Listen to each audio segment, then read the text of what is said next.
It's time for Bottom of the Bargain Bin with Kevin Hart.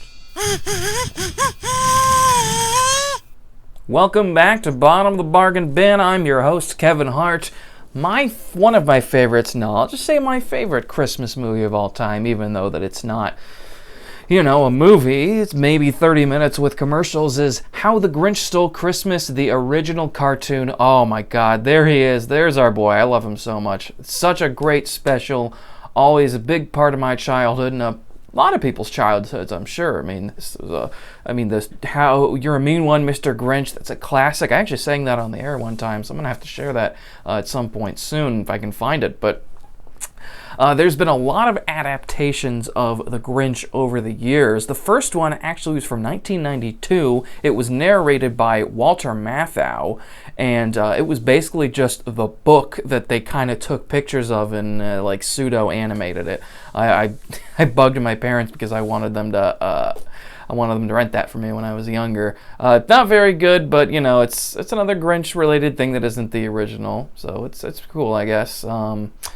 Then we also have the 1999 movie with Jim Carrey. This is the one that a lot of people, especially my age, know. They grew up with, and it's is it the best movie? No, not really. There's a lot of problems with it, and as a lot of the problems that we might have with this musical that I'm going to be talking about. But the book How the Grinch Stole Christmas is very short, and you can read it pretty quickly, and the special, like I said, is maybe about 20 minutes long, so turning it into a 90-minute plus movie or musical, you're like, oh, what am I supposed to do? So you want to expand on the character, and it just gets into this muddy territory of why are we making a Grinch, a movie about here's his childhood, and he was mad that somebody gave him a razor, and whatever. So then recently there was a movie with Benedict Cumberbatch where he played the Grinch, and it was a CGI animated movie, which was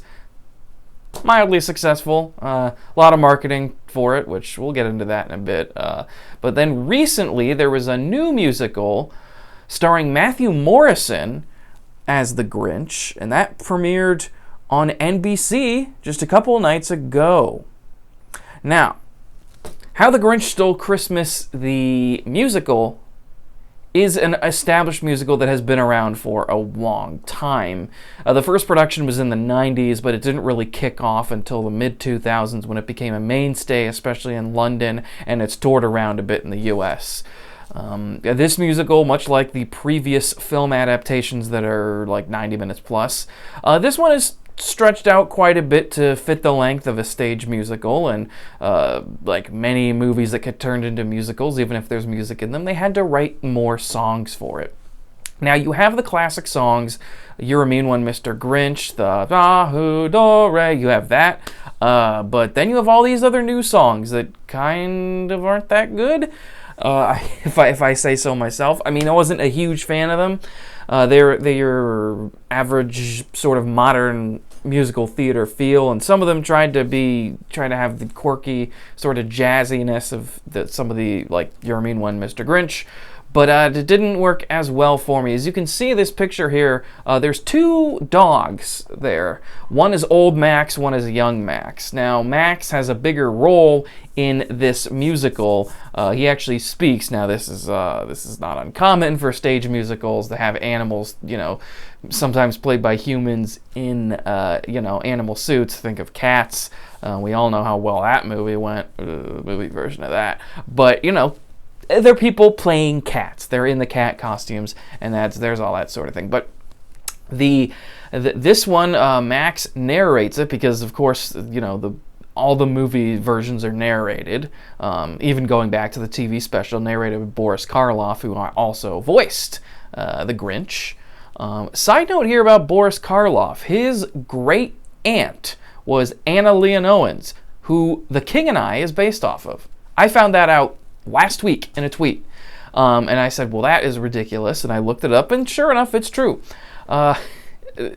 Just thought I'd throw that out there, a little musical fact, a little movie fact, of course, since Boris Karloff, a huge movie star. They've done the story of Anna and the King of Siam, of course, the musical, several times as a movie.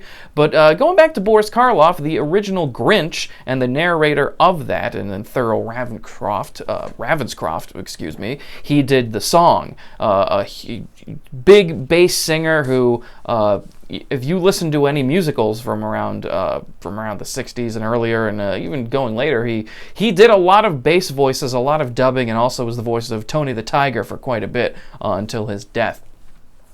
But look, this musical, this live musical that was done on television, this How the Grinch Stole Christmas, really, really rubbed me the wrong way. I'm a purist about this original cartoon shorts. I know some of you are thinking, oh, here comes, Kevin's got his biases. He already hates this because it's a new thing and it's different. No, I was, when I first saw the ad for this, I was like, oh, this looks interesting. And, there was initially hate of like, oh, this is going to be terrible all over the internet. I'm like, give it a chance. And I've talked about this on State of the Arts with Gus a couple of times. And I've talked with this, outside of, radio shows and everything. And I've told people, look, I am glad that NBC is still doing live musicals. It's a tradition that dates back to long before they even had, as long as TV has been around, they've been broadcasting plays and musicals. So I'm glad they're doing it. And I will also say that the live-action Grinch musical has amazing sets, as you can see. It's painted to look like a Dr. Seuss book, like the Dr. Seuss book that it's based off of, and the costumes are wonderful. Matthew Morrison's makeup is amazing, and all the Who's have these different, different costumes, personality. I mean, all that looks really good. Now, when we get into the book of the musical, it is horrible. This is terrible. This is not like as a book musical, it is really bad. And look, one of the biggest lines in the original book, in the original TV special is, maybe Christmas isn't found in a store, maybe Christmas is something more. There's literally a scene in this musical where they are dancing in a shop and they're fighting over buying things, and, they're asking Cindy Lou Who what she wants. It's just like, you didn't read the book, you didn't watch the TV special. Why? And then there's just all these side plots and these different characters, and I get it.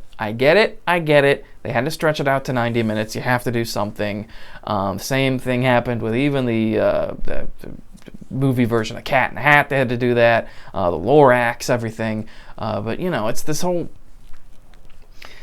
there's the citizens of Whoville, and they're so... Again, it's like they don't kind of know the material that well. It's like, yes, I understand they love Christmas and they love celebrating everything, but, the way they treat, there's a line Cindy Lou Who has about the Grinch where she's like, "Wow, you looked like the Grinch," and he was slinking around, and, she was like really off-putting towards him. It's like, well, she wouldn't have been like that to the Grinch. I don't know what this musical's going for. Really, I'm sorry. I just did not think it was that good, and I don't have anything more really to say about it. The choreography was great. The singing was great. Matthew Morrison is a wonderful actor, and he is great in everything. Look, he's a very attractive leading man. Why he's playing this ugly character part, I don't know, because he would be better suited for some leading man role, because, I guess there just weren't enough opportunities for ugly guys who do character parts. I don't know if that's mean for me to say, but, really, Matthew Morrison, you're going to get somebody cut who's like, this handsome guy, and it's like, I'm going to play this ugly character, and look, again, and he does fine. He's a good actor, he's a good singer, good dancer. Everything he does in this is fine, but it's just not a choice for me. Both of the guys played Max were great. The little girl who plays Cindy Lou Who is adorable, and like I said, the set design is wonderful. Dancing, choreography, music. So a lot of effort went put into this, and the only reason I would ever watch this again is if it was done here in Springfield and I knew people in it, and then I would definitely want to be supportive of my friends, and I would want to watch them in this. Otherwise, I don't think I'm ever going to watch the special again. at all. I don't have any desire to. I think it was really bad. So my recommendation is to not watch this because it was not very good. I wish, I want NBC to continue to do live musicals. I do. But if you're going to do, and the other thing is it was in 2 hours with commercials. So they kept on cutting every 5 or 6 minutes. So it just, maybe if I watched it all in one go and only stopped for intermission, maybe it would be better. But I mean, you have to wait well over an hour to even get to You're a Mean One, Mr. Grinch. So, yeah. Not a fan of this. Do not recommend it. Sorry. That is Bottom of the Bargain Bin. Thank you so much for joining me, and I will see you next time.